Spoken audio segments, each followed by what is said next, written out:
Hello everyone. आज की इस वीडियो में हम आपको बताने जा रहे हैं परचेज ऑर्डर के बारे में। देखिए, हमारे पास जो स्टॉक होता है वो कभी ना कभी खत्म होता है, ठीक है। और खत्म होने के बाद हम अगर परचेज करते हैं और हमें पता चले कि पार्टी वो हमें उस टाइम पे नहीं दे सकती, वो हमें कहती है कि 2 दिन लगेंगे, 3 दिन लगेंगे, तब तक हमारे पास तो स्टॉक खत्म है। हम क्या करें? हमारे पास कोई कस्टमर आता है, हमारे पास कुछ सेल करने के लिए कुछ होगा ही नहीं, तो इससे हमारा बिजनेस लॉस होगा। तो इसके लिए हमें क्या करना चाहिए? जब आपको पता है कि आपका स्टॉक कितने दिन में खत्म होने वाला है, तब उसी टाइम के हिसाब से पहले ही अपना एक परचेज ऑर्डर पार्टी को दे दें, ताकि आपका स्टॉक खत्म होने से पहले वो चीज वहां पर तैयार हो जाए और आपको मिल जाए। एक एग्जांपल हम देते हैं कि हमारा ऑनलाइन सेल है, ठीक है। हमारे पास एक एक दिन में 500 ऑर्डर आते हैं और आपके पास अभी स्टॉक बचा हुआ है 1300-1400 क्वांटिटी का, तो आपको पता है कि 2 से ढाई दिन में खत्म हो जाएगा। और जिससे हमें बनवाना है वो हमें कम से कम बना के देगा उसे 2 दिन। तो हमें जब हमारे पास पता है कि 2-2.5 दिन का बचा है, तो बल्कि हमें 3 से 4-5 दिन पहले ही हमें उसको ऑर्डर दे देना चाहिए, ताकि किसी दिन एक दिन लेट भी हो जाए तो भी हमें तब तक वो मिल जाए। तो परचेज ऑर्डर मतलब परचेज नहीं होती। परचेज ऑर्डर मीन्स सीधा सा मतलब होता है कि हमने सिर्फ उसको ऑर्डर प्लेस किया है, जिससे कि वो काम स्टार्ट कर सके। कभी कभी वो आपसे उसके लिए कुछ टोकन अमाउंट भी ले सकता है एडवांस, ठीक है। न्यू अगर वो होगा आपका सप्लायर तो जरूर लेगा, पुराना होगा तो हो सकता है कुछ कम अमाउंट में भी वो आपके लिए काम कर दे, ठीक है।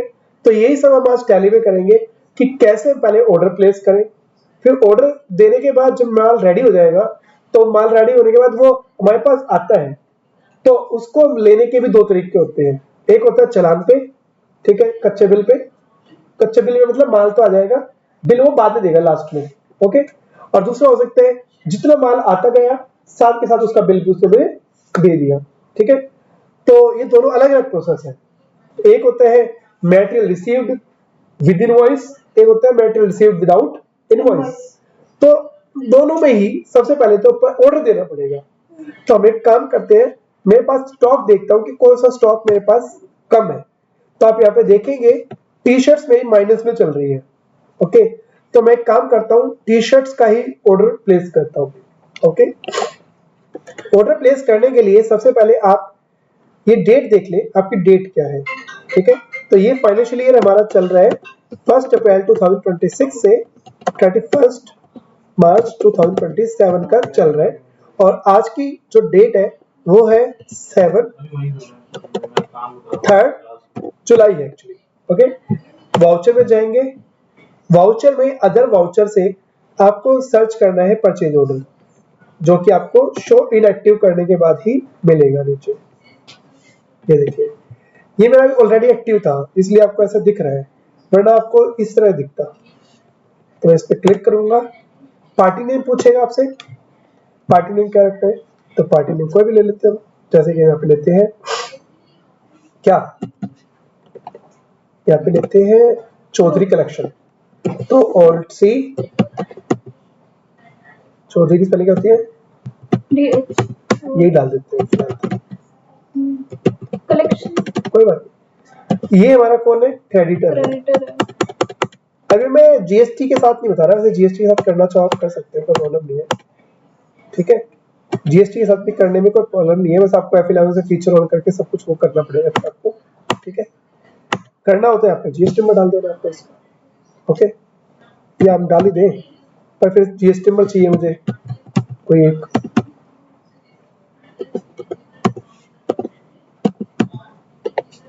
ये हमने डाल दिया, ये हमने तुक्के से डाला है, ओके। इसके बाद यहाँ पे पूछेगा मोड ऑफ पेमेंट क्या रहेगी आपकी फ्यूचर में, बैंक कितने दिन में चाहिए, मान लो 4 दिन में चाहिए, फॉर क्या, फॉर ये सब अभी नहीं डाल दे, तब नीचे डालते हैं जब हम रिसीव कर रहे हैं। इसके बाद यहाँ पे ऑर्डर नंबर, ऑर्डर नंबर बड़ा इंपॉर्टेंट होता है। जब तक वो हमें पूरा स्टॉक नहीं मिल जाएगा ना, तो इसी ऑर्डर नंबर से ट्रैक होगा। ये ऑर्डर नंबर है ना, आप चाहो तो इसकी भी एक सीरीज क्रिएट कर सकते हो, क्योंकि ऑर्डर हमारी तरफ से बन रहा है। तो आप एक काम करो, यहाँ से जाओ, मास्टर में old master alter master voucher type, और ये कौन सा वाउचर था? Purchase order. इसमें आप यहाँ पे ऑटोमेटिक हमने कर रखा है, इसी में आप ये कर दो ऑल्टर कर दो एडिशनल डिटेल। ओके, इसमें प्रीफिक्स लगा देते हैं कुछ, यहाँ पे पीओ डाल देते हैं। डन। अब क्या होगा, अब आपका पीओ बना है। ओके, इसके बाद यहाँ पे आप बताइए आपको क्या देना है, क्या ऑर्डर दे रहे हैं? ठीक है, कब तक चाहिए? 4 दिन का टाइम है, तब 4 5 6 7 तारीख तक का टाइम दे देते हैं। कौन से गोडाउन में मंगाओगे? मेन में ले लेते हैं। मैं 1000 क्वांटिटी का ऑर्डर दे रहा हूँ। एक जो पीस है ना 180 रुपीज का है, मान लो हम जो परचेज कर। ओके, अब जैसे कि पार्टी दिल्ली की है तो आपका कौन सा टैक्स लगेगा? CGST and HST। वैसे में भी ये टैक्स कहीं शो नहीं होगा क्योंकि ये ऑर्डर है अभी, परचेज ऑर्डर का अकाउंटिंग में इफेक्ट नहीं आता, याद रखना। ठीक है, फिर भी बाद में नहीं लगाना पड़ेगा, इसलिए हमने अभी कर दिया। सेव कर देते हैं इसको। इसके बाद हमें देखना है कि हमने क्या ऑर्डर प्लेस किया है, किसको कर रखा है। तो आप डिस्प्ले में जाएंगे, इन्वेंट्री का काम है तो स्टेटमेंट ऑफ इन्वेंट्री मिलेगा। यहाँ पे एक ऑप्शन होता है परचेज ऑर्डर आउटस्टैंडिंग, जिसमें ये पता चलेगा कि कितना ऑर्डर हमने अभी तक दिया हुआ है, कितना पेंडिंग है। यहाँ पे आप ये ग्रुप वाइज भी देख सकते हो, कैटेगरी वाइज भी चेक कर सकते हो, आइटम वाइज मतलब एक एक आइटम का भी देख सकते हो, क्योंकि एक ही पार्टी को मैंने हो सकता है 3 आइटम का ऑर्डर दे रखा हो सकता है। इसमें यहाँ पे आप डेटर या क्रेडिटर इस तरह से सेट करके भी देख सकते हो, और लेजर वाइज यानी कि एक पर्टिकुलर पार्टी कि इस पार्टी को कितना ऑर्डर दे रखा है वो भी देख सकते हो। और ऑल ऑर्डर में यहाँ पे क्लिक करने के बाद आपको सारे ऑर्डर जितने भी होंगे सब दिख जाएंगे। फिलहाल अभी दिख रहा है कि 7 जुलाई की ड्यू डेट है, हमने एक ऑर्डर दे रखा है 1000 उसका। अब हमें नेक्स्ट स्टेप है ये ऑर्डर लेना है उससे। ठीक है, अब ये जो ऑर्डर लेना है अब डिपेंड करता है, मैंने आपको बोला था ये विदाउट बिल भी हो सकता है, विद बिल भी हो सकता है। तो मैं आपको जो बताने जा रहा हूँ अभी वो विदाउट बिल बोल रहा हूँ, मतलब कच्चे पे। जैसे क्या होता है ना कि जब पूरा माल रेडी नहीं होता, उसे भी पता है अभी तो काम और भी पेंडिंग है, तो वो कच्चे बिल दे देता है। ठीक है, और साथ में एक ई वे बिल दे देता है। ई वे बिल इसलिए होता है ताकि रास्ते में गाड़ी ना रुके, और कच्चा बिल इसलिए होता है कि भाई कोई प्रूफ तो हो, कोई डॉक्यूमेंट तो रहना चाहिए ना। उसके लिए एक तरह से वो जो है जो वो दे रहे हैं उसके लिए एक तरह से डिलीवरी है, डिलीवरी चलान हो गया। ठीक है, डिलीवरी चलान पे भी आजकल ई वे बिल बन जाते हैं, सिर्फ सेल पे नहीं होते ई वे बिल। माल कहीं पे भी जा रहा है, किस काम के लिए जा रहा है उसके लिए भी ई वे बिल बनते हैं। एग्जीबिशन के लिए माल जा रहा है उसके लिए भी ई वे बिल बनते हैं। चाहे आप नहीं कहीं दूसरे गोदाम में भेज रहे हो कहीं दूर, मान लो उसके लिए भी बन सकता है ये बिल, तो क्योंकि ट्रांसपोर्ट तो हो ही रहा है माल। ठीक है, तो फिलहाल अभी जो माल आ रहा है फिलहाल मेरे पास ये बिना बिल के आ रहा है, कच्चे पे आ रहा है। तो इसके लिए हम यहाँ पे एक वाउचर यूज करेंगे, उसका नाम होगा रिसिप्ट नोट। यहाँ पे दिख नहीं रहा तो शो इनएक्टिव, ये रहा ऑल्ट F9। अगर याद रखना, लेकिन अगर बिल के साथ आ रहा है तो आप एंट्री सीधा परचेज में चढ़ाओगे, फेज में नहीं जाएंगे, सीधा परचेज, फिर पेमेंट कर देना। ठीक है, लेकिन ये इसमें जब करेंगे जब मटेरियल आ रहा है बिल नहीं आ रहा। ठीक है, अब यहाँ पे आप लिखेंगे पार्टी का नेम, पार्टी का नेम क्या था? चौधरी।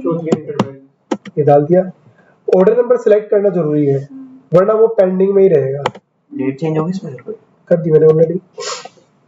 ये सारा स्टॉक उठा लिया इसने अपने आप, बट हमें सारा भी नहीं मिल रहा, उसमें से कुछ दे रहा है वो, तो हम क्या करें? एक और पॉइंट यहाँ पे एक एक चीज पढ़ के चलना। यहाँ पे लिखा ट्रैकिंग नंबर और सामने लिखा पीओ नंबर, तुम्हें लगेगा जाना पे जाना है तो यही लेना है, लेकिन ये आपसे ऑर्डर नंबर नहीं पूछ रहा, ट्रैकिंग नंबर पूछ रहा है। ट्रैकिंग नंबर मीन्स वही चालान नंबर, यानी कि वो कच्चे बिल का नंबर, तो वो अलग चीज होती है। देखो बिल नंबर अलग होता है, ऑर्डर नंबर अलग चीज होती है, ऐसे ही इनवॉइस नंबर अलग चीज होती है, चालान नंबर अलग होता है, तो हर चीज का मतलब अलग होता है। ये चालान नंबर है जैसे। ठीक है, तो आप यहाँ पे मैं डाल देता हूँ RCP 1। ओके, अब पूछा है इसने ऑर्डर नंबर, तो ऑर्डर नंबर ही यहाँ पे हमने अभी डाला 700 पीस अभी आ रही है। हाँ, ये हिसाब से अपना GST कैलकुलेट हो जाएगा आपका, डन कर देंगे इतना। अभी आप चेक करेंगे फिलहाल तो हमारे पास देखते हैं कितना ऑर्डर पेंडिंग है वहाँ पे। ऑल ऑर्डर इस पे क्लिक करना पड़ेगा, यहाँ पे 300 पेंडिंग 300 बचा है, ठीक है जी। ऐसे बाकी जो बचे हैं उसको भी ले लेते हैं। अभी हम थोड़ा सिंपल तरीके से करेंगे ना। अब यहाँ पे फिर से ले लो, एक दिन बाद ले लेते हैं, फिर से उसके पार्टी का नाम डालते हैं। यहाँ ऊपर डालने से पता है क्या होता है, नीचे पर आपकी सब पेस्ट हो जाता है। ऊपर नहीं डालेंगे तो ऐसा नहीं काम नहीं कर सकते, पर फिर सब चीज लिखनी पड़ेगी। मतलब 20 आइटम है, ऊपर सेलेक्ट किया 20 आइटम अपने आप आ जाएंगे। बट अगर तुम्हारा पहले से प्लान है कि 20 नहीं, 1 या 2 आइटम लेना है तो ऊपर मत डालो फिर।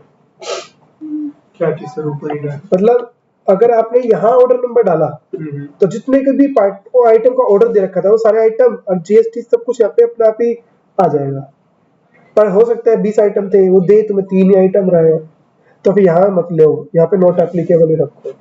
फिर यहाँ पे 1 बाय 1 आइटम सिलेक्ट करना।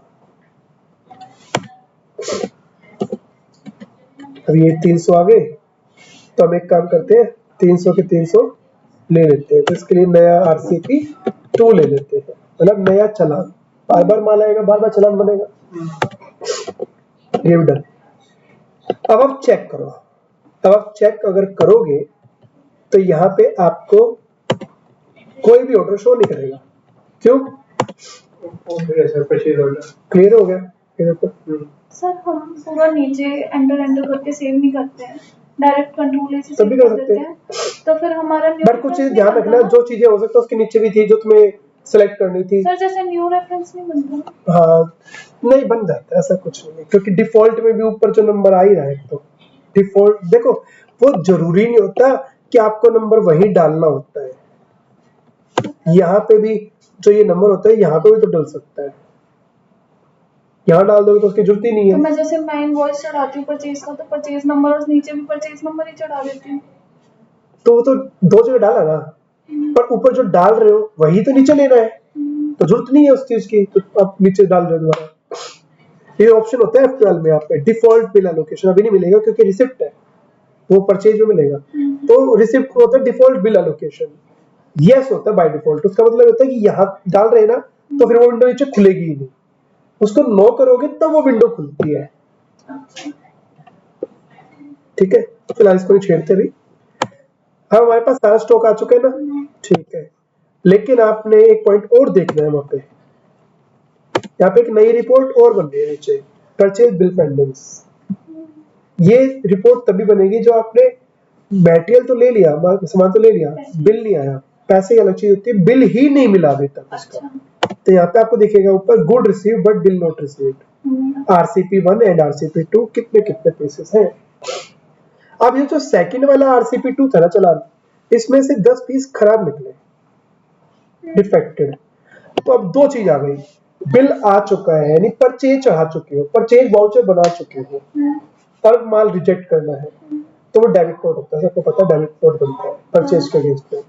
लेकिन हमारे तो बिल आया नहीं और हमें पीस वापसी करने हैं, तो ये इसमें डेबिट नोट नहीं बनेगा। डेबिट नोट हमेशा बिल के अगेंस्ट होता है, और अभी जो रिसिप्ट नोट के अगेंस्ट में बनेगा वो बनेगा रिजेक्शन आउट। एक होता है रिजेक्शन इन, जब हम आगे से हमारे पास आता है वापसी, और जब हम वापस कर रहे हैं तो रिजेक्शन आउट। आउट मतलब जो आया था वो हमने आउट कर दिया, रिजेक्ट कर दिया उसको। रिजेक्शन इन कैसे, मतलब? रिजेक्शन इन मतलब जो हमने किसी को दिया था वो चीज हमारे पे वापस ही आ रही है, यानी कि इन हो रहा है वापस। अच्छा, तो अब आप क्या करो, आउट में करेंगे एंटर, वो इन हम आउट में करेंगे। अगर हमने कुछ लिया है तो उसके बदले में आउट जाएगा। तो आप क्या करो, यहाँ पे F10 में फिर से एक नया वाउचर टाइप मिलेगा, शो इन इसमें करो, ये रहा देखो, ये आउट इन। यहाँ पे पार्टी का नेम, आइटम क्या था, आइटम ये देखो, ये आने चाहिए। अगर ये दोनों नहीं आ रहे ना आपके तो कोई गड़बड़ है। अभी पूछ रहा है रिजेक्ट किस में से करना है, इसमें से करना है, इसमें से करना है। एक तो ये वो चीज हो गई कि कौन से वाले में से एडजस्ट करना है इसको, ठीक है। अगर आपने इन दोनों का लेके कुछ नया नंबर डाल दिया तो वो तो दिखाएगा कि पूरे आ गए, कोई तीसरा नंबर क्रिएट हो जाएगा फिर से। तो आपको यही लेना है। इसमें ना कोई मुश्किल नहीं होता, बस ये हम जो नंबर सही से सिलेक्ट नहीं करते ना, तो वो कहीं ना कहीं रिपोर्ट गलत बन जाती है हमारी। अब ये हो गया ना, तो आई थिंक मुझे लगता है एक तो मेरा ऑर्डर जो खत्म हो गया था वो फिर से शो करना स्टार्ट कर देगा, क्योंकि ऑर्डर कंप्लीट था ना हुआ है। यहाँ पे देखते हैं, फिर से 10 दिखने लग गए। आप एंटर करो, देखो 1000 थे, 700 आए, 300 आए, 10 वापसी कर दिए तो 10 बचे। और जो बिल पेंडिंग था इसमें भी देखो 700 का, तो 700 बिल पेंडिंग है, यहाँ 300 आए थे लेकिन बिल पेंडिंग 290 का है। क्यों? क्योंकि 10 तो वापसी कर दिए।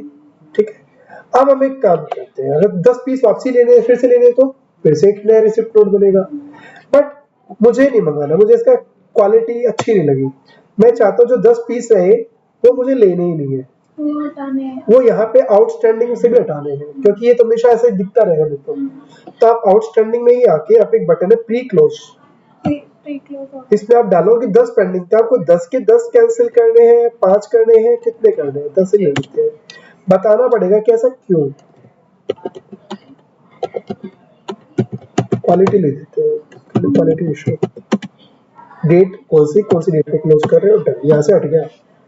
अब अगर फाइनल आपका रह गया ये 700 और 290, इनका बिल लेना है।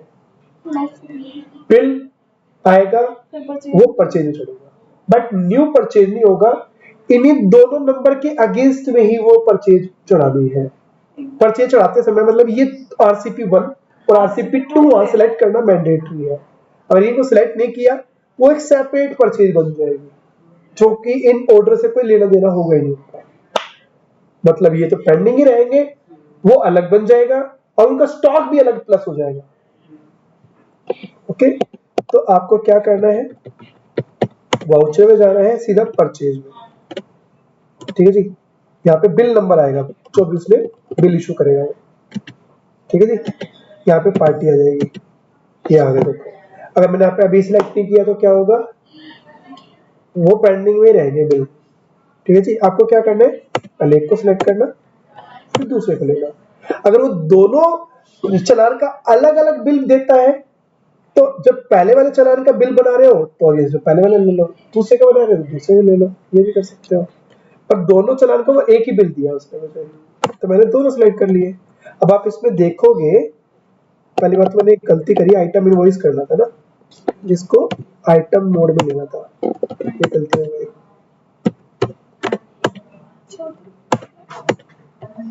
यहाँ पे हम सिलेक्ट करेंगे, अब यहाँ पे देखो ये ऑटो फिल हो गया 700 और 290, 300 क्यों नहीं आया, 10 वापसी हो गए तो। ठीक है, सेव कर दिया। ठीक है, मेरा बिल यहाँ पे डला हुआ था इसलिए ऑटोमेटिक न्यू रेफरेंस बन गया है। ठीक है, और बना नहीं बना तो देखना है, तो सबसे बड़ा है, आप कहाँ देखोगे, स्टेटमेंट ऑफ अकाउंट्स में देखो। स्टेटमेंट ऑफ अकाउंट्स में आपका रिसीवेबल होता है, पेबल होता है। पेबल में किसी पार्टी का बिल नंबर, यहाँ पे एक मिनट इस पे देखो क्या नाम था पार्टी का, CH आ रहा है। ठीक है, अब ये आ रहा है तो अब इसका बच्चा लास्ट पेमेंट, तो हम पेमेंट कर देंगे इसकी। पर याद रखना, अब अगर पीस खराब निकले तो बिल तो बुक हो चुका है, तो अब डेबिट नोट देगा अगर आप कुछ करना पड़ा तो। ठीक है, अब इसकी पेमेंट कर देते हैं चौधरी की अगेंस्ट में, और ये पेमेंट हम कर रहे हैं SBI से, चेक से कर रहे हैं या ई फंड कर रहे हैं, क्या कर रहे हैं, चेक से कर रहे हैं। ये 6 डिजिट का चेक डाल दिया। ठीक है जी, ये मैंने सेव कर दिया। अब आप स्टॉक अपना पहले वो चेक कर लो, 1000 पीस थे ना यार, हमने 1000 लिए थे। पहली बात तो यहाँ पे ना बहुत सारा माइनस में था वो, तो इसलिए ठीक है, वो पहले तो वो एडजस्ट हुआ है, 290 दिखा रहा है। ठीक है जी, 290 पूरा आ, ठीक है। अब जो एक रिपोर्ट हमारी थी यहाँ पे, पहले तो ऑर्डर वाला था वो तो हमने प्री क्लोज कर दिया। ये जो परचेज बिल पेंडिंग दिखा रहा था बार बार, जैसे ही परचेज बुक चढ़ेगा ना तो ये हट जाएगा आपका। ठीक है, तो ये था purchase order outstanding. Sale order बिल्कुल अपोजिट है, मतलब काम वही करना है, परचेज ऑर्डर की जगह सेल ऑर्डर बनेगा, रिसिप्ट नोट की जगह डिलीवरी नोट बनेगा, रिजेक्शन आउट की जगह रिजेक्शन इन बनेगा। अब वो परचेज में बिल बुक हुआ था उसका, इसमें सेल में बुक होगा। ठीक है, डिलीवरी नोट को शिपमेंट नोट भी कहते हैं ना, पर इसमें शिफ्ट नोट में आपसे कुछ आता नहीं, इसमें डिलीवरी नोट ही आएगा। वैसे होते नहीं। हाँ, और डिलीवरी नोट पे आपको ई वे बिल बनाना आना चाहिए, उसमें जो ऑप्शन आता है ई वे बिल का वो दिख रहा है। वैसे हम जीएसटी नहीं पढ़ रहे, पर मैं उसके बता देता हूँ आपको। ठीक है जी, ठीक। तो उम्मीद है ये वीडियो आपको समझ आई होगी। फिर ट्राई करिए, ट्राई करने के बाद कोई इशू आता है तो आप नीचे कमेंट में लिख सकते हैं, मैं या मेरी कुछ टीम आपको हेल्प कर सकती है। ठीक है, थैंक यू।